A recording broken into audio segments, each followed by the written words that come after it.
Punjabi radio USA ਸੁਣ ਰਹੇ ਜੀ ਦੋਸਤੋ, ਸ਼ਾਮਲ ਹੋ ਅਪਡੇਟ ਕੈਨੇਡਾ ਦੀ ਸੈਗਮੈਂਟ ਵਿੱਚ। ਗੁਰਪ੍ਰੀਤ ਸਿੰਘ ਤੁਹਾਡੇ ਲਈ ਅੱਜ ਫਿਰ ਕੁਝ ਕੈਨੇਡਾ ਦੀਆਂ ਅਹਿਮ ਖਬਰਾਂ ਲੈ ਕੇ ਹਾਜ਼ਰ ਹੈ। ਅੱਜ ਵੀ ਖਬਰਾਂ ਦਾ ਬਾਜ਼ਾਰ ਕਾਫੀ ਗਰਮ ਹੈ, ਬਾਹਰ ਭਾਵੇਂ ਕੜਾਕੇ ਦੀ ਠੰਡ ਪੈ ਰਹੀ ਹੈ। ਸੋ ਕੁਝ ਇੱਕ ਜਿਹੜੀਆਂ ਖਬਰਾਂ ਨੇ, ਜਿਹੜੀਆਂ ਅਹਿਮ ਖਬਰਾਂ ਨੇ, ਉਸ 'ਤੇ ਨਿਗਾਹ ਮਾਰਦੇ ਪਹਿਲਾਂ ਇੱਕ ਤਾਂ ਇਹ ਕਿ ਇੱਕ ਔਰਤ ਕੈਮਲੂਪਸ ਦੀ ਬਜ਼ੁਰਗ ਔਰਤ ਕਾਫੀ ਚਰਚਿਤ ਰਹੀ ਔਰ ਮਨੁੱਖੀ ਹੱਕਾਂ ਦੇ ਜਿਹੜੇ ਅਲੰਬਰਦਾਰ ਨੇ ਉਸ ਦਾ ਹਮੇਸ਼ਾ ਹੀ ਨਾਂ ਲੈਂਦੇ ਰਹਿਣਗੇ ਸਤਿਕਾਰ ਦੇ ਨਾਲ। ਦਰਅਸਲ ਇੱਕ ਪੋਲਿਸ਼ ਮੂਲ ਦੀ ਔਰਤ ਸੀ ਜਿਸ ਦੇ ਪੁੱਤਰ ਦੀ ਪੁਲਿਸ ਦਮਨ ਕਾਰਨ ਮੌਤ ਹੋਈ ਸੀ ਔਰ ਇਹ ਸਾਰਾ ਭਾਣਾ ਵੈਂਕੂਵਰ ਦੇ ਅੰਤਰਰਾਸ਼ਟਰੀ ਹਵਾਈ ਅੱਡੇ 'ਤੇ ਵਾਪਰਿਆ ਸੀ। ਹੁਣ ਉਹ ਚੱਲ ਵਸੀ ਹੈ।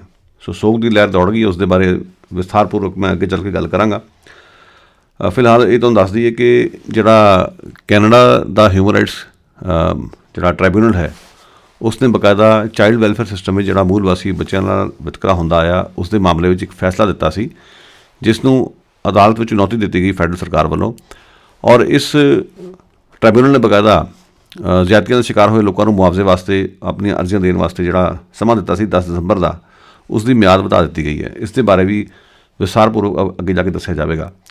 ਇਸੇ ਦੌਰਾਨ ਇੱਕ ਅਹਿਮ ਡਿਵੈਲਪਮੈਂਟ ਇਹ ਹੋਈ ਕਿ ਜਿਹੜੀ ਕੈਲਗਰੀ ਫਲੇਮਸ ਦੇ ਕੋਚ ਨੇ, ਜਿਹਨੀ ਵਾਦਗ੍ਰਸਤ ਕੋਚ ਜਿਨ੍ਹਾਂ ਨੇ ਇੱਕ ਸਿਆਹ ਨਸਲ ਦੇ ਖਿਡਾਰੀ ਬਾਰੇ ਨਸਲੀ ਟੀਕਾ ਟਿੱਪਣੀ ਕੀਤੀ ਸੀ, ਉਹਨਾਂ ਨੇ ਆਪਣੀ ਗਲਤੀ ਮੰਨੀ ਹੈ, ਮਾਫੀ ਮੰਗ ਲਈ ਹੈ। ਇਹ ਬਹੁਤ ਵੱਡੀ ਡਿਵੈਲਪਮੈਂਟ ਹੈ ਜਿਹੜੀ ਕਿ ਧਿਆਨ ਮੰਗਦੀ ਹੈ। ਇੱਧਰ ਵੈਂਕੂਵਰ ਦੇ ਵਿੱਚ ਇੱਕ ਵੱਡੀ ਖਬਰ ਇਹ ਹੈ ਕਿ ਜਿਹੜੀ BC ਦੀਆਂ ਮਿਊਨਿਸਪੈਲਿਟੀਆਂ ਨੇ, ਉਹਨਾਂ ਦਾ ਜਿਹੜਾ ਸਾਲਾਨਾ ਇਜਲਾਸ ਹੁੰਦਾ, ਉਸ ਵਿੱਚ ਜਿਹੜੀ ਚੀਨੀ ਜਾਂ ਵਿਦੇਸ਼ੀ ਮੁਦਾਖਲਤ ਨੂੰ ਲੈ ਕੇ ਇੱਕ ਅਹਿਮ ਮਤਾ ਪਾਸ ਕੀਤਾ ਗਿਆ ਔਰ ਤੈਅ ਕੀਤਾ ਗਿਆ ਕਿ ਵਿਦੇਸ਼ੀ ਦਖਲਅੰਦਾਜ਼ੀ ਬਰਦਾਸ਼ਤ ਨਹੀਂ ਕੀਤੀ ਜਾਵੇਗੀ। ਇੱਕ ਬਹੁਤ ਵੱਡੀ ਡਿਵੈਲਪਮੈਂਟ ਹੈ ਜਿਸ ਦੇ ਬਾਰੇ ਮੈਂ ਅੱਗੇ ਚੱਲ ਕੇ ਦੱਸੂਗਾ। ਪਰ ਆਓ ਇੱਕ ਵਾਰ ਫਿਰ ਵੇਖੀਏ ਕਿ ਖਬਰਾਂ 'ਚ ਕੀ ਚੱਲ ਰਿਹਾ। ਸੋ ਮੈਂ ਸ਼ੁਰੂ ਵਿੱਚ ਦੱਸਿਆ ਸੀ ਕਿ ਕੈਮਲੂਪਸ ਨਾਲ ਜੁੜੀ 73 ਸਾਲਾ ਇੱਕ ਬਜ਼ੁਰਗ ਔਰਤ, ਜਿਸ ਦੀ ਕਾਫੀ ਚਰਚਾ ਹੋਈ ਹੈ ਪੂਰੇ ਕੈਨੇਡਾ ਵਿੱਚ ਔਰ ਰਾਦਰ ਮੈਂ ਕਹੂੰਗਾ ਦੁਨੀਆ ਭਰ ਵਿੱਚ ਵੀ, ਜ਼ੋਫੀਆ ਸਿਸੋਵਿਸਕੀ, 73 ਸਾਲ ਦੀ ਉਮਰ ਵਿੱਚ ਉਸ ਦੀ ਮੌਤ ਹੋ ਗਈ ਹੈ। ਉਹ ਪੋਲੈਂਡ ਵਿੱਚ ਗਈ ਸੀ ਆਪਣੇ ਰਿਸ਼ਤੇਦਾਰਾਂ ਦੇ ਕੋਲ, ਜਿੱਥੇ ਉਸਨੇ ਅਖੀਰਲਾ ਸਾਹ ਲਿਆ। ਦਰਅਸਲ ਜ਼ੋਫੀਆ ਦੀ ਕਹਾਣੀ ਇਹ ਹੈ ਕਿ ਕਈ ਵੇਲੇ ਪਹਿਲਾਂ 2007 ਵਿੱਚ ਉਸ ਦਾ ਬੇਟਾ ਰੋਬਰਟ ਡਜ਼ਿੰਸਕੀ, ਜਿਹੜਾ ਕਿ ਪੋਲੈਂਡ ਵਿੱਚ ਰਹਿੰਦਾ ਸੀ, ਉਸ ਤੋਂ ਵੱਖ ਰਹਿੰਦਾ ਸੀ, ਇੱਕ ਇਕੱਲੀ ਮਾਂ ਸੀ ਜਿਹੜੀ ਕੈਮਲੂਪਸ ਵਿੱਚ ਆ ਕੇ ਵਸੀ ਹੋਈ ਸੀ ਕਾਫੀ ਸਾਲਾਂ ਤੋਂ। ਸੋ ਜਦੋਂ ਉਸ ਦਾ ਪੁੱਤਰ ਉਸ ਕੋਲ ਕੈਨੇਡਾ ਇੱਥੇ ਆਇਆ ਤਾਂ ਉਸਨੂੰ ਅੰਗਰੇਜ਼ੀ ਨਹੀਂ ਸੀ ਆਉਂਦੀ। ਉਹ ਜਦੋਂ ਏਅਰਪੋਰਟ 'ਤੇ ਪਹੁੰਚਿਆ, ਉਸਨੂੰ ਮਾਂ ਆਪਣੀ ਦਿਸੀ ਨਾ, ਮਾਂ ਬਾਹਰ ਵੇਟ ਕਰਦੀ ਸੀ। ਸੋ ਉਹਦਾ ਕਿਸੇ ਗੱਲ ਨੂੰ ਲੈ ਕੇ ਪੁਲਿਸ ਵਾਲਿਆਂ ਨਾਲ ਤਕਰਾਰ ਸ਼ੁਰੂ ਹੋ ਗਿਆ। ਨਾ ਉਹ ਆਪਣੀ ਗੱਲ ਸਮਝਾ ਸਕਿਆ, ਨਾ ਪੁਲਿਸ ਵਾਲਿਆਂ ਨੇ ਸੰਵੇਦਨਸ਼ੀਲਤਾ ਵਿਖਾਉਂਦੇ ਉਸ ਦੀ ਗੱਲ ਨੂੰ ਸਮਝਣ ਦੀ ਕੋਸ਼ਿਸ਼ ਕੀਤੀ। ਸਗੋਂ ਪੁਲਿਸ ਵਾਲੇ ਕੱਪੜਿਆਂ ਤੋਂ ਬਾਹਰ ਹੋ ਗਏ ਔਰ ਤਕਰਾਰ ਹੋਇਆ ਔਰ ਕੱਪੜਿਆਂ ਤੋਂ ਬਾਹਰ ਹੋ ਗਏ ਔਰ ਪੁਲਿਸ ਵਾਲਿਆਂ ਨੇ ਉਸ ਉੱਪਰ ਟੇਜ਼ਰ ਨਾਲ ਵਾਰ ਕੀਤੇ। ਹੁਣ ਟੇਜ਼ਰ ਦੇ ਵਾਰ ਨਾਲ ਆਮ ਤੌਰ 'ਤੇ ਕਿਸੇ ਦੀ ਮੌਤ ਨਹੀਂ ਹੁੰਦੀ, ਇਸ ਦਾ ਵਾਰ ਬਿਜਲੀ ਦੇ ਝਟਕੇ ਵਰਗਾ ਹੁੰਦਾ, ਪਰੰਤੂ ਕੁਝ ਹਾਲਤਾਂ ਵਿੱਚ ਮੌਤਾਂ ਹੋਈਆਂ ਵੀ ਨੇ, ਜਿਸ ਕਾਰਨ ਟੇਜ਼ਰ ਦੇ ਇਸਤੇਮਾਲ 'ਤੇ ਲਗਾਤਾਰ ਸਵਾਲ ਉੱਠਦੇ ਆਏ ਨੇ। ਸੋ ਪੁਲਿਸ ਦੀ ਇਸ ਬਰਬਰਤਾ ਦੇ ਕਾਰਨ ਰੋਬਰਟ ਡਜ਼ਿੰਸਕੀ ਦੀ ਮੌਤ ਹੋ ਗਈ ਸੀ। ਇੱਕ ਮਾਮਲਾ ਕਾਫੀ ਚਰਚਿਤ ਹੋਇਆ ਸੀ। ਸੋ ਜ਼ੋਫੀਆ ਨੇ ਇਨਸਾਫ ਦੀ ਖਾਤਰ ਲੜਾਈ ਲੜੀ ਸੀ। ਸੋ ਪੂਰੇ ਕੈਨੇਡਾ ਵਿੱਚ ਮਨੁੱਖੀ ਹੱਕਾਂ ਦੇ ਜਿਹੜੇ ਅਲੰਬਰਦਾਰ ਨੇ, ਉਹਨਾਂ ਦੇ ਲਈ ਇੱਕ ਚਰਨ ਮੁਨਾਰਾ ਉਹ ਬਣੀ। ਹਾਲਾਂਕਿ ਆਮ ਸਧਾਰਨ ਔਰਤ ਆਪਣੇ ਬੇਟੇ ਦੀ ਖਾਤਰ ਇਨਸਾਫ ਲੈਣ ਵਾਸਤੇ ਲੜਾਈ ਨਿਰੰਤਰ ਗਈ, ਜਿਸ ਦੇ ਚਲਦਿਆਂ ਬਾਕਾਇਦਾ ਜਨਤਕ ਜਾਂਚ ਹੋਈ।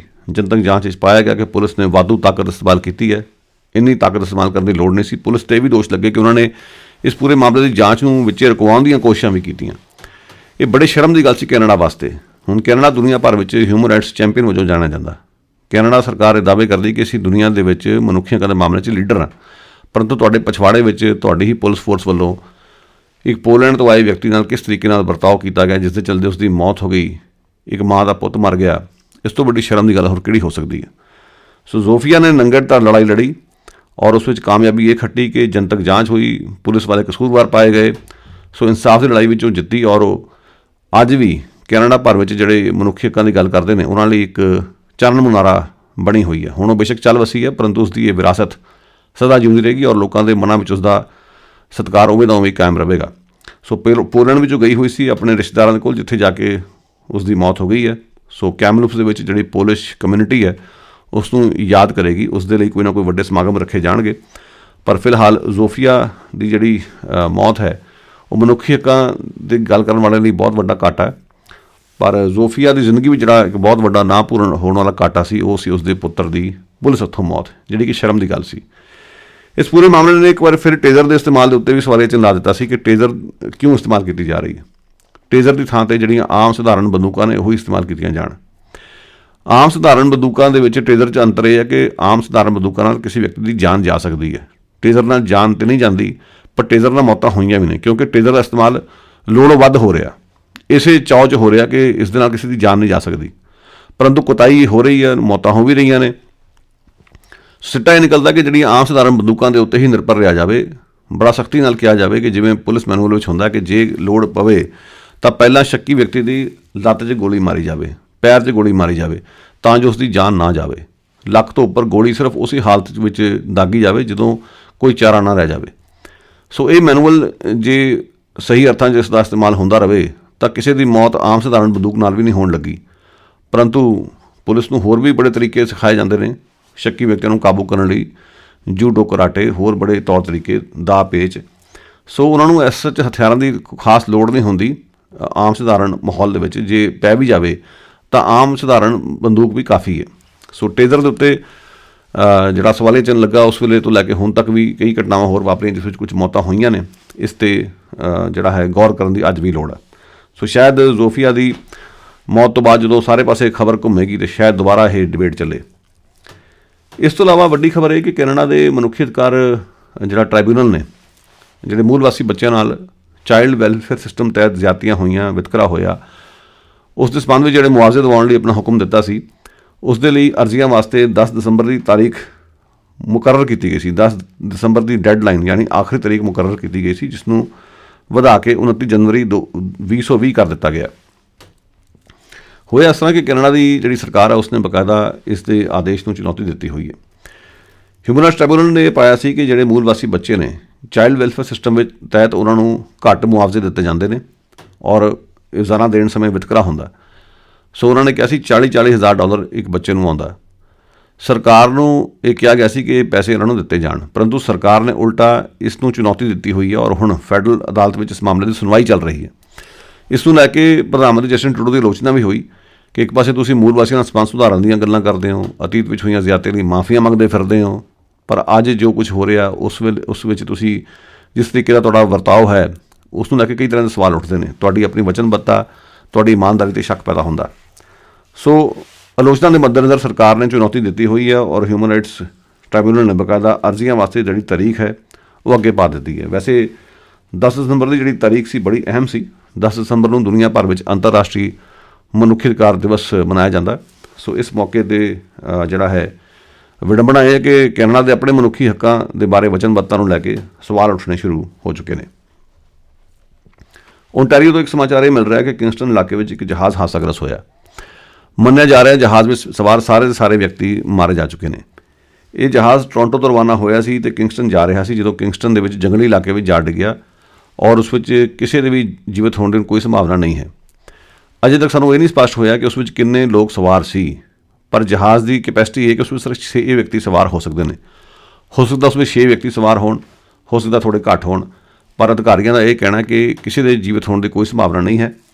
ਸੋ ਜਿਹੜਾ ਟਰਾਂਸਪੋਰਟ ਸੇਫਟੀ ਬੋਰਡ ਹੈ ਉਸਨੇ ਬਕਾਇਦਾ ਇਸ ਮਾਮਲੇ ਦੀ ਪੜਤਾਲ ਆਰੰਭ ਦਿੱਤੀ ਹੈ ਜਾਣਨ ਦੀ ਖਾਤਰ ਕਿ ਹਾਦਸਾ ਕਿਉਂ ਹੋਇਆ, ਕਿਵੇਂ ਹੋਇਆ, ਕੀ ਇਹ ਹਾਦਸਾ ਟਲ ਸਕਦਾ ਸੀ ਜਾਂ ਨਹੀਂ। ਅਤੇ ਵੈਸੇ ਕੈਨੇਡਾ ਭਰ ਵਿੱਚ ਜਿਵੇਂ ਆਵਾਜਾਈ ਵੱਧ ਰਹੀ ਹੈ ਨਿੱਕੇ ਜਹਾਜ਼ਾਂ ਰਾਹੀਂ, ਇਸ ਤਰ੍ਹਾਂ ਦੇ ਹਾਦਸਿਆਂ ਦੀ ਗਿਣਤੀ ਵੀ ਲਗਾਤਾਰ ਵੱਧ ਰਹੀ ਹੈ। ਸੋ ਇਸ ਮਾਮਲਾ ਪੂਰੀ ਤਰ੍ਹਾਂ ਧਿਆਨ ਮੰਗਦਾ। ਮੁੜ ਹਾਦਸੇ ਨਾ ਵਾਪਰਨ ਇਸ ਦੇ ਲਈ ਕੋਈ ਨਾ ਕੋਈ ਕੋਸ਼ਿਸ਼ਾਂ ਹੋਣੀਆਂ ਚਾਹੀਦੀਆਂ ਨੇ। ਅਗਲੀ ਇੱਕ ਬਹੁਤ ਮਹੱਤਵਪੂਰਨ ਖਬਰ ਇਹ ਹੈ ਕਿ ਜਿਹੜਾ ਇੱਥੋਂ ਦਾ ਇੱਕ CRTC ਕਮਿਸ਼ਨ ਹੈ, ਜਿਹੜਾ ਬੜਾ ਅਹਿਮ ਕਮਿਸ਼ਨ ਹੈ, ਕਮਿਸ਼ਨ ਫॉर ਜਿਹਨੂੰ ਕਹਿੰਦੇ ਆਪਾਂ ਟੈਲੀਕਮਿਊਨੀਕੇਸ਼ਨ, ਟੈਲੀਵਿਜ਼ਨ ਅਤੇ ਕਮਿਊਨੀਕੇਸ਼ਨ। ਇਸ ਦੇ ਵਿੱਚ ਇੱਦਾਂ ਹੈ ਕਿ ਜਿਹੜਾ ਇਹ ਕਮਿਸ਼ਨ ਹੈ ਇੱਥੇ ਜਿਹੜਾ TV ਰੇਡੀਓ ਪ੍ਰਸਾਰਣ ਹੁੰਦਾ ਹੈ ਜਾਂ ਟੈਲੀਫੋਨ ਸੇਵਾਵਾਂ ਅਸੀਂ ਇਸਤੇਮਾਲ ਕਰਦੇ ਹਾਂ ਉੱਤੇ ਨਿਯੰਤਰਣ ਰੱਖਣ ਵਾਸਤੇ ਕਮਿਸ਼ਨ ਬਿਠਾਇਆ ਗਿਆ। ਇਸ ਕਮਿਸ਼ਨ ਦੇ ਕੋਲ 2018 ਤੋਂ ਲੈ ਕੇ 2019 ਤੱਕ 19,300 ਕਸਟਮਰਾਂ ਵੱਲੋਂ ਸ਼ਿਕਾਇਤਾਂ ਕੀਤੀਆਂ ਜਾ ਚੁੱਕੀਆਂ ਨੇ। ਇਹ ਲੋਕ ਵੱਖ-ਵੱਖ ਟੈਲੀਕਾਮ ਕੰਪਨੀਆਂ ਤੋਂ ਸੇਵਾਵਾਂ ਲੈ ਰਹੇ ਨੇ, ਜਿਨ੍ਹਾਂ ਵਿੱਚ ਬੈਲ ਵਾਲੇ ਸ਼ਾਮਲ ਨੇ, ਜਿਨ੍ਹਾਂ ਵਿੱਚ ਰੋਜਰਸ ਵਾਲੇ ਸ਼ਾਮਲ ਨੇ, ਜਿਨ੍ਹਾਂ ਵਿੱਚ ਟੈਲਸ ਵਾਲੇ ਸ਼ਾਮਲ ਨੇ। ਇਹ ਵੱਖ-ਵੱਖ ਟੈਲੀਫੋਨ ਕੰਪਨੀਆਂ ਨੇ ਜਿਨ੍ਹਾਂ ਤੋਂ ਉਹ ਸੇਵਾਵਾਂ ਲੈ ਰਹੇ ਨੇ। ਹੁਣ ਇਹ ਕੋਈ ਛੋਟੀ ਮੋਟੀ ਗਿਣਤੀ ਨਹੀਂ ਹੈ। ਦੱਸਿਆ ਜਾ ਰਿਹਾ ਕਿ ਪਿਛਲੇ ਸਮੇਂ ਨਾਲੋਂ ਸ਼ਿਕਾਇਤਾਂ ਦੇ ਵਿੱਚ ਰਿਕਾਰਡ ਤੋੜ ਵਾਧਾ ਹੋਇਆ। ਸੋ ਪਿਛਲੇ ਸਮੇਂ ਨਾਲੋਂ 35% ਵੱਧ ਲੋਕਾਂ ਨੇ ਸ਼ਿਕਾਇਤ ਦਰਜ ਕਰਵਾਈ ਹੈ ਇਸ ਸਮੇਂ ਦੌਰਾਨ, 2018 ਤੋਂ ਲੈ ਕੇ 2019 ਦੇ ਵਿਚਾਲੇ। ਇਹਨਾਂ ਗਾਹਕਾਂ ਦਾ ਇਹ ਕਹਿਣਾ ਕਿ ਉਹਨਾਂ ਨੂੰ ਚੰਗੀਆਂ ਸੇਵਾਵਾਂ ਨਹੀਂ ਮਿਲ ਰਹੀਆਂ। ਨਾਲ ਦੇ ਨਾਲ ਜਿਹੜੇ ਬਿੱਲ ਆਉਂਦੇ ਨੇ ਉਹਨਾਂ ਵਿੱਚ ਕਈ ਤਰ੍ਹਾਂ ਦੀਆਂ ਊਣਤਾਈਆਂ ਨੇ। ਇਸ ਤੋਂ ਇਲਾਵਾ ਹੋਰ ਜਿਹੜੇ ਕੰਟਰੈਕਟ ਉਹਨਾਂ ਨਾਲ ਹੋਏ ਨੇ ਉਹਨਾਂ ਵਿੱਚ ਵੀ ਕਈ ਤਰ੍ਹਾਂ ਦੀਆਂ ਊਣਤਾਈਆਂ ਨੇ। ਸੋ ਉਹਨਾਂ ਨੇ ਸ਼ਿਕਾਇਤਾਂ ਦਰਜ ਕਰਵਾਈਆਂ ਨੇ। ਹੁਣ ਸ਼ਿਕਾਇਤਾਂ ਦਾ CRTC ਵਾਲੇ ਕੀ ਕਰਨਗੇ, ਉਸ ਦਾ ਨਿਬੇੜਾ ਕਿਵੇਂ ਹੋਵੇਗਾ, ਇਹ ਤਾਂ ਵਕਤ ਦੱਸੂਗਾ। ਪਰ ਫਿਲਹਾਲ ਇਹਨਾਂ ਕੰਪਨੀਆਂ ਵਾਸਤੇ ਇਹ ਬਹੁਤ ਸੋਚਣ ਵਾਲੀ ਗੱਲ ਹੈ ਕਿ 19,000 ਤੋਂ ਵੱਧ ਗਾਹਕ ਨੇ, ਕੋਈ ਛੋਟੀ ਮੋਟੀ ਗਿਣਤੀ ਨਹੀਂ, ਜਿਹੜੇ ਤੁਹਾਡੀਆਂ ਸੇਵਾਵਾਂ ਨੂੰ ਲੈ ਕੇ ਅਸੰਤੁਸ਼ਟ ਨੇ, ਪਰੇਸ਼ਾਨ ਨੇ। ਸੋ ਉਹਨਾਂ ਦੀ ਅਸੰਤੁਸ਼ਟੀ ਅਤੇ ਪਰੇਸ਼ਾਨੀ ਦੂਰ ਕਰਨਾ ਹੁਣ ਇਹਨਾਂ ਕੰਪਨੀਆਂ ਦਾ ਜ਼ਿੰਮਾ ਹੈ। ਚਾਹੇ CRTC ਕੋਈ ਫੈਸਲਾ ਲਵੇ ਨਾ ਲਵੇ, ਪਰ ਕੰਪਨੀਆਂ ਦੀ ਆਪਣੀ ਇਮਾਨਦਾਰੀ, ਸਪਸ਼ਟਤਾ ਅਤੇ ਉਹਨਾਂ ਦੀ ਪਾਰਦਰਸ਼ਤਾ 'ਤੇ ਸਵਾਲੀਆ ਚਿੰਨ੍ਹ ਲੱਗ ਚੁੱਕਿਆ। ਕੈਲਗਰੀ ਤੋਂ ਜਿਹੜੀ ਇੰਪੋਰਟੈਂਟ ਖਬਰ ਆ ਰਹੀ ਹੈ, ਬਹੁਤ ਮਹੱਤਵਪੂਰਨ, ਉਹ ਇਹ ਕਿ ਕੈਲਗਰੀ ਫਲੇਮਸ ਜਿਹੜੀ ਹਾਕੀ ਦੀ ਟੀਮ ਹੈ ਉਸ ਦੇ ਵਿਵਾਦਗ੍ਰਸਤ ਕੋਚ ਬਿਲ ਪੀਟਰ ਨੇ ਮਾਫੀ ਮੰਗ ਲਈ ਹੈ। ਚਿੱਤਰੇ ਬਿਲ ਪੀਟਰਸ 'ਤੇ ਦੋਸ਼ ਲੱਗੇ ਸੀ ਕਿ ਉਹਨਾਂ ਨੇ 10 ਵਰ੍ਹੇ ਪਹਿਲਾਂ ਇੱਕ ਸਿਆਹ ਨਸਲ ਦੇ ਚੜ੍ਹਦੀ ਉਮਰ ਦੇ ਖਿਡਾਰੀ ਬਾਰੇ ਨਸਲੀ ਤਾਣੇ ਕੱਸੇ ਸਨ। ਉਸ ਦੇ ਲਈ ਐਨ ਸ਼ਬਦ ਦਾ ਇਸਤੇਮਾਲ ਕੀਤਾ ਸੀ, ਉਸ ਨੂੰ ਨੀਗਰ ਕਿਹਾ ਸੀ, ਜਿਹੜਾ ਕਿ ਭੱਦਾ ਸ਼ਬਦ ਹੈ, ਜਿਹੜਾ ਕਿ ਸਿਆਹ ਨਸਲ ਦੇ ਲੋਕਾਂ ਲਈ ਅਕਸਰ ਨਸਲੀ ਲੋਕਾਂ ਵੱਲੋਂ ਵਰਤਿਆ ਜਾਂਦਾ ਔਰ ਇੱਕ ਤਰੀਕੇ ਨਾਲ ਨਸਲੀ ਲੋਕਾਂ ਵੱਲੋਂ ਉਹਨਾਂ ਨੂੰ ਨੀਗਰ ਕਹਿ ਕੇ ਉਹਨਾਂ ਦਾ ਨਿਰਾਦਰ ਕੀਤਾ ਜਾਂਦਾ।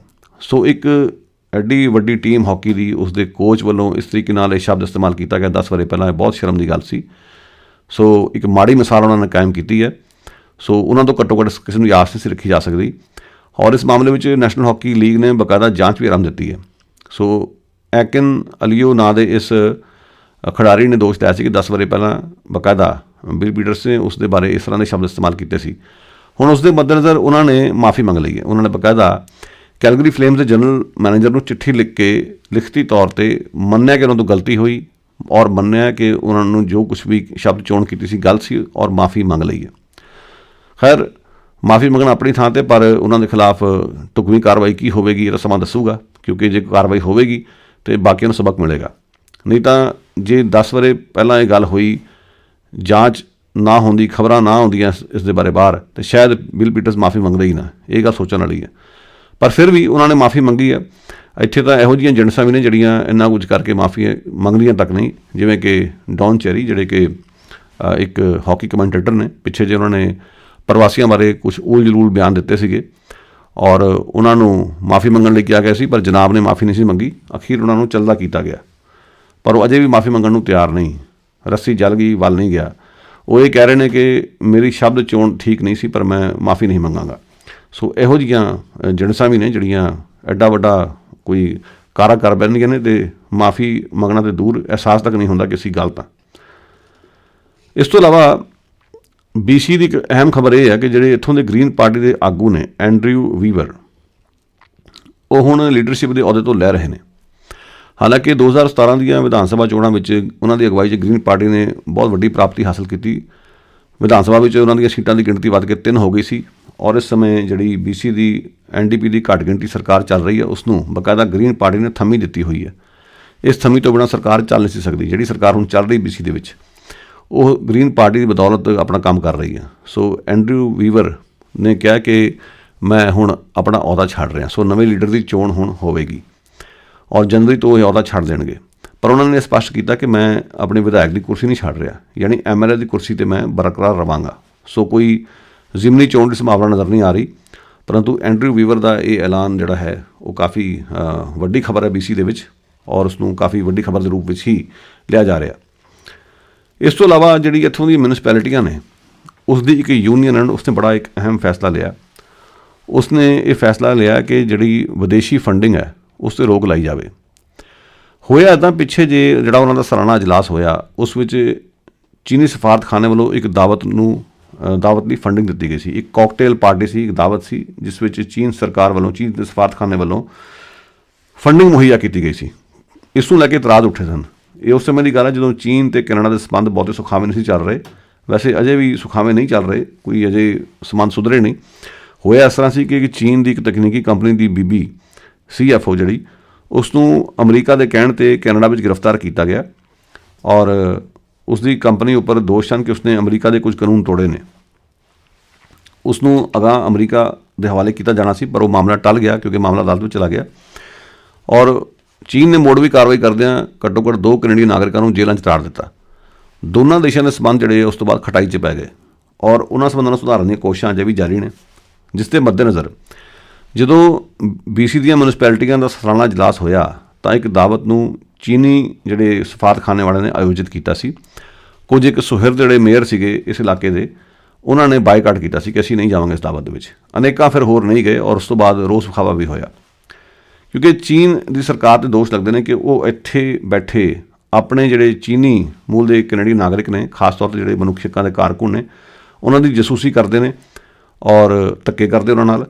ਇੱਥੋਂ ਤੱਕ ਕਿ ਹਾਂਗਕਾਂਗ ਵਿੱਚ ਲੋਕਤੰਤਰ ਦੀ ਬਹਾਲੀ ਦੀ ਮੰਗ ਨੂੰ ਲੈ ਕੇ ਜਿਹੜੇ ਰੋਸ ਵਿਖਾਵੇ ਹੋਏ, ਉਸ ਦੇ ਨਾਲ ਇਕਮੁੱਠਤਾ ਪ੍ਰਗਟਾਉਣ ਲਈ ਇੱਥੇ ਵੀ ਲੋਕਾਂ ਨੇ ਰੋਸ ਵਿਖਾਵੇ ਕੱਢੇ। ਉਹਨਾਂ ਦੇ ਕਾਊਂਟਰ ਚੀਨ ਪੱਖੀ ਲੋਕਾਂ ਵੱਲੋਂ ਰੋਸ ਵਿਖਾਵੇ ਕੀਤੇ ਗਏ ਔਰ ਇਹਨਾਂ ਲੋਕਾਂ ਨੂੰ ਪੂਰੀ ਤਰ੍ਹਾਂ ਚੀਨੀ ਸਫਾਰਤਖਾਨੇ ਦੀ ਸ਼ੈ ਸੀ। ਚੀਨੀ ਸਫਾਰਤਖਾਨੇ ਵਾਲਿਆਂ ਨੇ ਇੱਥੋਂ ਦੇ ਚੀਨੀ ਅਖਬਾਰਾਂ ਵਿੱਚ ਅਜਿਹੇ ਲੋਕਾਂ ਦੇ ਖਿਲਾਫ ਭੰਡੀ ਪ੍ਰਚਾਰ ਵੀ ਕੀਤਾ। ਇਹ ਵੀ ਅਸੀਂ ਵੇਖਦੇ ਹਾਂ ਕਿ ਜਿਹੜੇ ਉਈਗੁਰ ਮੁਸਲਿਮ ਭਾਈਚਾਰੇ ਨਾਲ ਜ਼ਿਆਦਤੀਆਂ ਚੀਨ 'ਚ ਹੋ ਰਹੀਆਂ ਨੇ, ਉਹਨਾਂ ਨਾਲ ਜੁੜੇ ਹੋਏ ਕਾਰਕੁਨਾਂ ਦੀ ਜਸੂਸੀ ਵੀ ਇੱਥੇ ਇਹਨਾਂ ਦੇਸ਼ਾਂ 'ਚ ਕੀਤੀ ਜਾ ਰਹੀ ਹੈ, ਕੈਨੇਡਾ ਅਮਰੀਕਾ ਦੇ ਵਿੱਚ। ਸੋ ਇਸ ਨਾਤੇ ਇਹ ਬਹੁਤ ਸੀਰੀਅਸ ਮਾਮਲਾ ਸੀ ਕਿ ਚੀਨ ਦੀ ਜਾਂ ਸਫਾਰਤਖਾਨਾ ਹੁੰਦਾ ਕੌਣ ਆ ਕਿ ਸਾਡੇ ਇੱਥੋਂ ਦੇ ਕਿਸੇ ਇਜਲਾਸ ਦੇ ਵਿੱਚ ਕਾਕਟੇਲ ਪਾਰਟੀਆਂ ਨੂੰ ਫੰਡ ਕਰੇ। ਸੋ ਹੁਣ ਇੰਡੀਪੈਂਡੈਂਟ ਕਿ ਉਸ ਦੇ ਬਾਰੇ 'ਚ ਆਜ਼ਾਦ ਤੌਰ 'ਤੇ ਇੱਕ ਪੜਤਾਲ ਹੋਈ ਔਰ ਇੱਕ ਪੈਨਲ ਬਣਾਇਆ ਗਿਆ। ਪੈਨਲ ਨੇ ਆਪਣੀ ਸਿਫਾਰਸ਼ੀ ਰਿਪੋਰਟ ਵਿੱਚ ਸਾਫ਼ ਕਿਹਾ ਕਿ ਇਹ ਸਿਲਸਿਲਾ ਬੰਦ ਹੋਣਾ ਚਾਹੀਦਾ। ਉਮੀਦ ਕਰਦੇ ਹਾਂ ਕਿ ਭਾਰਤੀ ਸਫਾਰਤਖਾਨੇ ਵਾਲੇ ਜੋ ਇੱਥੇ ਕਰਦੇ ਨੇ ਉਹਦਾ ਵੀ ਕਦੇ ਨਾ ਕਦੇ ਨੋਟਿਸ ਲਿਆ ਜਾਵੇ। ਜਿਹੜੀ ਉਹਨਾਂ ਦੀ ਇੱਥੇ ਧੱਕੇਸ਼ਾਹੀ ਹੈ, ਜਿਸ ਕਿਸਮ ਦੀ ਜਸੂਸੀ ਉਹ ਕਰਦੇ ਨੇ, ਆਪਣਾ ਉਹਨਾਂ ਨੇ ਇੱਕ ਖੁਫੀਆ ਤੰਤਰ ਇੱਥੇ ਖੜ੍ਹਾ ਕੀਤਾ ਹੋਇਆ ਔਰ ਤੰਦੂਆ ਜਾਲ ਆਪਣਾ ਬਣਾਇਆ ਹੋਇਆ ਭਾਈਚਾਰੇ ਵਿੱਚ, ਉਸ ਦੇ ਰਾਹੀਂ ਜਿਸ ਕਿਸਮ ਦੀ ਘੁਸਪੈਠ ਉਹਨਾਂ ਵੱਲੋਂ ਹੋ ਰਹੀ ਹੈ, ਉਸ 'ਤੇ ਵੀ ਕਦੇ ਨਾ ਕਦੇ ਕੈਨੇਡਾ ਦੇ ਜਿਹੜੇ ਅਧਿਕਾਰੀ ਨੇ, ਸਿਆਸਤਦਾਨ ਨੇ, ਧਿਆਨ ਦੇਣ। ਇਸ ਗੱਲ ਦੀ ਅਸੀਂ ਉਮੀਦ ਕਰਦੇ ਹਾਂ। ਫਿਲਹਾਲ ਅਜਿਹਾ ਕੁਝ ਹੁੰਦਾ ਨਜ਼ਰ ਨਹੀਂ ਆ ਰਿਹਾ, ਪਰ ਚੀਨ ਦੇ ਬਾਰੇ ਜ਼ਰੂਰ ਗੱਲ ਹੋਈ ਹੈ ਜਿਹੜੀ ਕਿ ਸ਼ਲਾਘਾਯੋਗ ਹੈ। ਪਰ ਭਾਰਤ ਬਾਰੇ ਜਿਹੜਾ ਹੈ ਹਊ ਪਰੇ ਵਾਲੀ ਪਹੁੰਚ, ਇਹ ਕਈ ਕਿਸਮ ਦੇ ਸਵਾਲ ਖੜੇ ਕਰਦੀ ਹੈ, ਜਿਸ ਤੋਂ ਪਤਾ ਲੱਗਦਾ ਕਿ ਭਾਰਤ ਪੱਖੀ ਲੌਬੀ ਇੰਨੀ ਕੁ ਤਕੜੀ ਹੋ ਚੁੱਕੀ ਹੈ ਕਿ ਇਸ ਨੂੰ ਹੱਥ ਪਾਉਂਦਿਆਂ ਇੱਥੋਂ ਦੇ ਜਿਹੜੇ ਸਾਡੇ ਚੁਣੇ ਹੋਏ ਨੁਮਾਇੰਦੇ ਨੇ ਉਹ ਡਰਦੇ ਨੇ, ਕੰਬਦੇ ਨੇ। ਅੱਗੇ ਚੱਲਦੇ ਹਾਂ ਕਿ ਵੈਨਕੂਵਰ ਦੇ ਵਿੱਚ ਪ੍ਰੋਪਰਟੀ ਟੈਕਸ ਵਧਾਇਆ ਜਾ ਰਿਹਾ। ਲੋਕ ਪਹਿਲਾਂ ਹੀ ਔਖੇ ਨੇ, ਮਹਿੰਗਾਈ ਇੰਨੀ ਵੱਧ ਰਹੀ ਹੈ ਅਤੇ ਉੱਤੋਂ 8.2% ਪ੍ਰੋਪਰਟੀ ਟੈਕਸ ਵਧਾਇਆ ਜਾ ਰਿਹਾ। ਪਿਛਲੇ ਸਮੇਂ ਨਾਲੋਂ ਕਿਤੇ ਵੱਧ ਪ੍ਰੋਪਰਟੀ ਟੈਕਸਾਂ ਦਾ ਇਹ ਵਿੱਚ ਹੋਣ ਵਾਲਾ ਵਾਧਾ ਆ। ਇਸ ਨੂੰ ਲੈ ਕੇ ਲੋਕ ਕਾਫੀ ਪਰੇਸ਼ਾਨ ਨੇ ਔਰ ਜਿਹੜੇ ਵੈਨਕੂਵਰ ਦੇ ਜਿਹੜੇ ਅਧਿਕਾਰੀ ਨੇ ਉਹ ਸਫਾਈ 'ਚ ਇਹ ਕਹਿ ਰਹੇ ਨੇ ਕਿ ਜਿਸ ਤਰ੍ਹਾਂ ਸੱਟੇਬਾਜ਼ੀ ਵੱਧ ਰਹੀ ਹੈ ਔਰ ਬਾਹਰੋਂ ਚੀਨ ਤੋਂ ਜਾਂ ਦੂਜੇ ਦੇਸ਼ਾਂ ਤੋਂ ਲੋਕ ਇੱਥੇ ਪ੍ਰਾਪਰਟੀਆਂ ਖਰੀਦ ਰਹੇ ਨੇ, ਆਪ ਰਹਿੰਦੇ ਨਹੀਂ ਪਰ ਉਹ ਵੱਡੇ ਸਰਮਾਏਦਾਰ ਨੇ ਜਿਹੜਾ ਆਪਣਾ ਪੈਸਾ ਕਾਲਾ ਧਨ ਚਿੱਟਾ ਕਰਨ ਵਾਸਤੇ ਇੱਥੇ ਇਨਵੈਸਟ ਕਰਦੇ ਨੇ। ਉਸ ਦੇ ਕਰਕੇ ਲੋਕਾਂ ਨੂੰ ਘਰ ਲੈਣ 'ਚ ਮੁਸ਼ਕਿਲਾਂ ਆ ਰਹੀਆਂ ਨੇ। ਸੋ ਅਸੀਂ ਇਹ ਪ੍ਰੋਪਰਟੀ ਟੈਕਸ ਵਧਾ ਰਹੇ ਹਾਂ ਤਾਂ ਜੋ ਉਹਨਾਂ ਲੋਕਾਂ ਨੂੰ ਕਿਸੇ ਨਾ ਕਿਸੇ ਤਰੀਕੇ ਨਾਲ ਰੋਕਿਆ ਜਾ ਸਕੇ। ਪਰ ਸਵਾਲ ਇਹ ਪੈਦਾ ਹੁੰਦਾ ਜਿਨ੍ਹਾਂ ਨੂੰ ਰੋਕਣ ਦੀ ਗੱਲਾਂ ਹੋ ਰਹੀਆਂ ਨੇ, ਉਸ ਦਾ ਖਮਿਆਜਾ ਬਾਕੀ ਜਨਤਾ ਕਿਹੜੀ ਗੱਲੋਂ ਭੋਗੇ। ਸੋ ਇਸ ਨੂੰ ਲੈ ਕੇ ਸ਼ਹਿਰ ਦੇ ਵਿੱਚ ਕਾਫੀ ਲੋਕ ਪਰੇਸ਼ਾਨ ਨੇ ਔਰ ਵੇਖਦੇ ਹਾਂ ਕਿ ਸ਼ਾਇਦ ਸਰਕਾਰ ਨੂੰ, ਵੈਨਕੂਵਰ ਦੀ ਜਿਹੜੀ ਮਿਊਨਿਸਪਲ ਸਰਕਾਰ ਨੂੰ ਉਸ ਦੇ ਬਾਰੇ ਆਪਣੇ ਫੈਸਲੇ 'ਤੇ ਮੁੜ ਵਿਚਾਰ ਵੀ ਕਰਨਾ ਪਵੇ। ਪਰ ਇਹ ਡਿਪੈਂਡ ਕਰਦਾ ਕਿ ਲੋਕ ਕਿੰਨਾ ਕੁ ਚੀਜ਼ 'ਚ ਹਾੜਾ ਪਾਉਂਦੇ ਆ। ਸੋ ਇਹ ਸਨ ਕੁਝ ਅੱਜ ਦੀਆਂ ਖਬਰਾਂ। ਕੱਲ੍ਹ ਨੂੰ ਮੇਰੀ ਤੁਹਾਡੀ ਮੁਲਾਕਾਤ ਦੁਬਾਰਾ ਹੋਵੇਗੀ। ਅੱਗੇ ਤੋਂ ਧੰਨਵਾਦ। Have a nice day.